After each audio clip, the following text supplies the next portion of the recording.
You literally That's help right. them through. I would want to talk to someone like you. I mean, it would be different with you and I because you're my sister. And a lot of times when it comes to family, it's almost like it goes through one ear and out the other. You know what I mean? Sometimes it's not the information, but it's who it comes from. And I don't know why that is. But even with Joe, you know, I've had really deep conversations with Joe, and it was just like, shut up, you just trying to talk that doctor talk to me. When realistically, I should listen to You him. know what he's talking about? Right, and he does. He absolutely does. But because I'm his sister and I know where he comes from, and I don't, it's just something in me it doesn't click right away.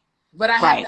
I had to sometimes sit back like, you know what, my brother was actually right. Let me call him back. Like, hold on. And he does it. And I used to feel like he would give me these lectures all the time, where really he was just trying to help me, and he's just teaching me what he's been taught. And I just wasn't trying to listen. So it's the same. I don't know if I can lay on the couch and tell you about my issues with fibroids, the depression I went to, because I literally cut everybody off. I was dating. I just distanced myself from everyone. So is that depression or mental health, or does that run in the same family? Yeah, it's the same. So mental health is the umbrella. And then everybody's specific mental health issue has a different name. So it could be anxiety, it could be depression, it could be post-traumatic stress disorder. It might not even meet the criteria for a disorder, but you're just having symptoms. But I appreciate what you're saying, sis, because you're right. I am perfectly happy being your sister. I don't need to be your shrink. Although I'm happy with that. Like, I appreciate having that role, and you deserve to have somebody that's outside of the family that's a little bit more impartial, a little bit more objective, because like your point with Dr. Joe, with your brother, you knew Dr. Joe before Dr. Joe. You know, people knew Dr. Brandy before Brandy. So it's so Right. funny because even my family and my friends, I be trying to offer them stuff that people pay me a lot of money for. And they be like, Right. they be like, nah. I'm like, okay, I'm giving it to you for the free. But I So guess it's because, I don't know, I see you guys, when it comes to family, there's a different light I see you under.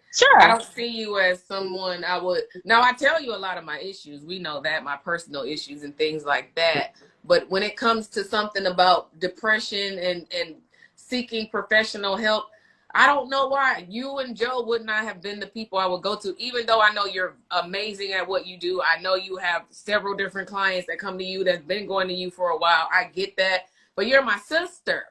Right. And that's So, okay. That's okay, sis. Like, that's okay. You get your healing in whatever way you can. What my role can be as the sister is to help you get connected to the right person. And then right. you go to the right person. So yes, I would encourage people. And the other thing I would say, because your question was, who do you go to? Don't wait until you in crisis, people. When something is going on, even before you really feel it, get connected, because it's challenging getting connected to therapists right now. The demand is so high. Sometimes there's a 3-6 week wait. So don't wait till you're in crisis. If you're just like, I want to try it out, just try it out. You can always change. I mean, the point of talking about mental health today is because I know, I would say it's a culture thing, but I was Yeah. raised to keep my menstruals quiet, hush hush on any level. So because fibroids is pertaining to my menstrual cycle, I didn't talk about it.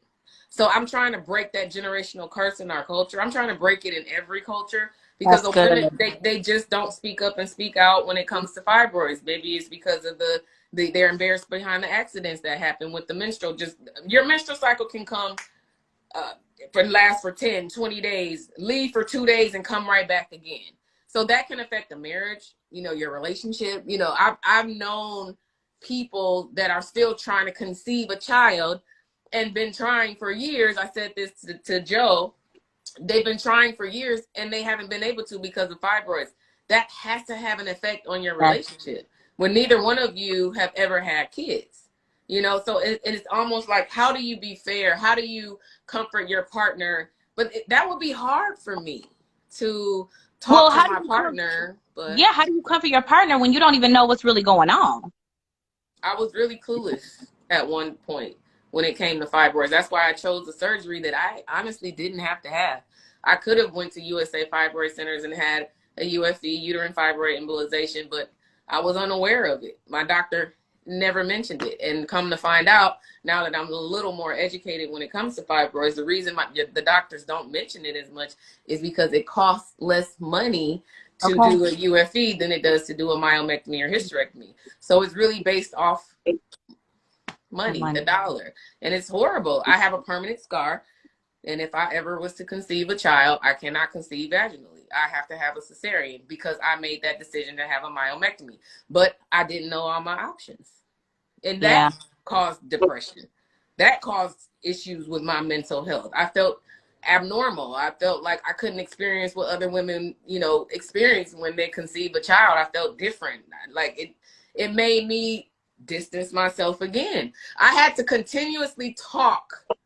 And I put myself around people because I'm not the only ambassador for USA Fibroid Centers. There are several other beautiful, amazing women with amazing stories. And when I'm surrounded around them, I don't feel abnormal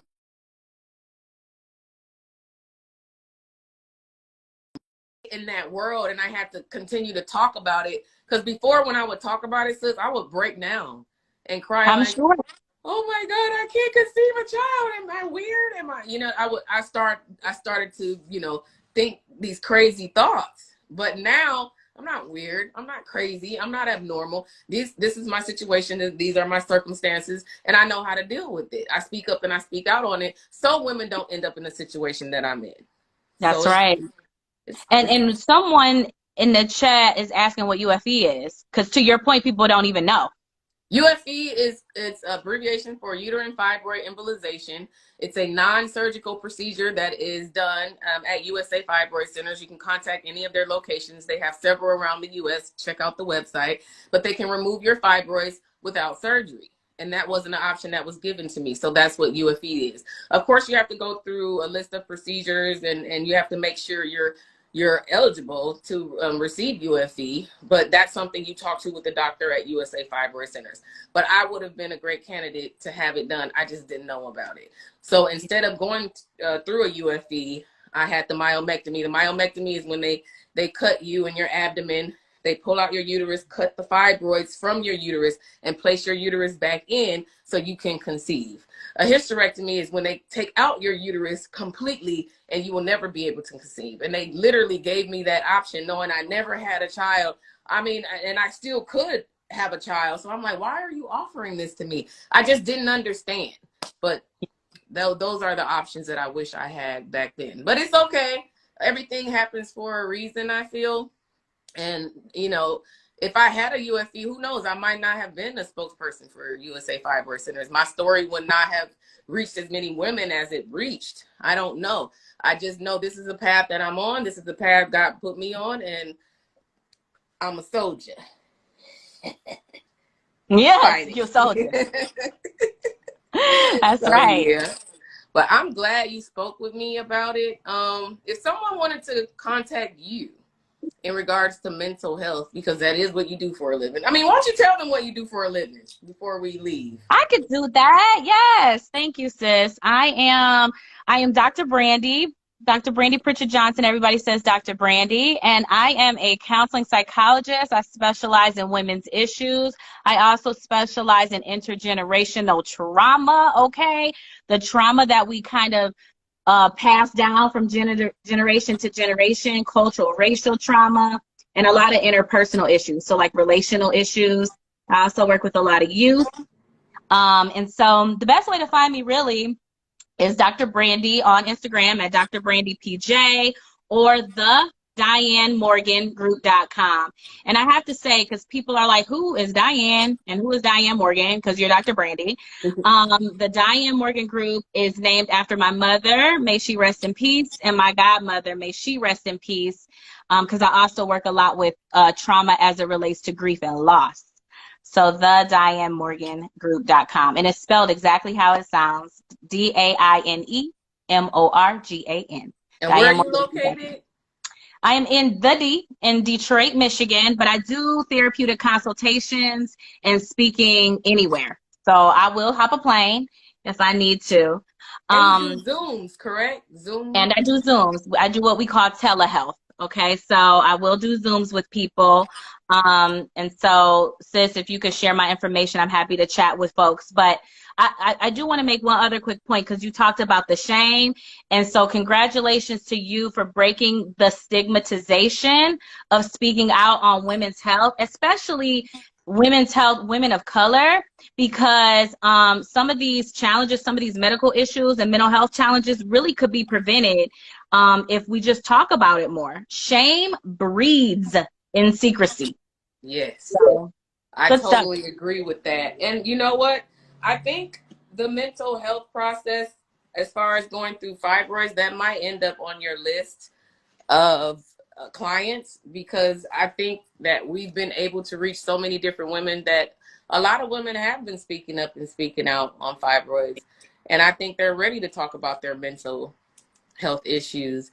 So you might get more people coming to you because of your sister to talk Let's about go. that, because it's not an Let's easy do it. conversation. Let's do it. Let's do it. My husband, your brother, says all the time, get your healing. Yes, Hashtag healing. We deserve it. I agree. So kudos to you, sis. Thank Love you, and thank you for everybody. talking to me. Let me say bye to my nephews. Bye, nephews. I love you. Bye. And Bye. shout out to USA Fibroid Centers. Thank you again for having me. This is the Speak Up and Speak Out live takeover with your girl, Shay Johnson. Until next time, everybody. See you later, and make sure you tell your story. I've been there. There's so many other women that's been there with you. You do not have to be ashamed of anything going on. And check out the website, usafibroidcenters.com. All right? Peace out. Bye. Bye. Bye. Bye. All right.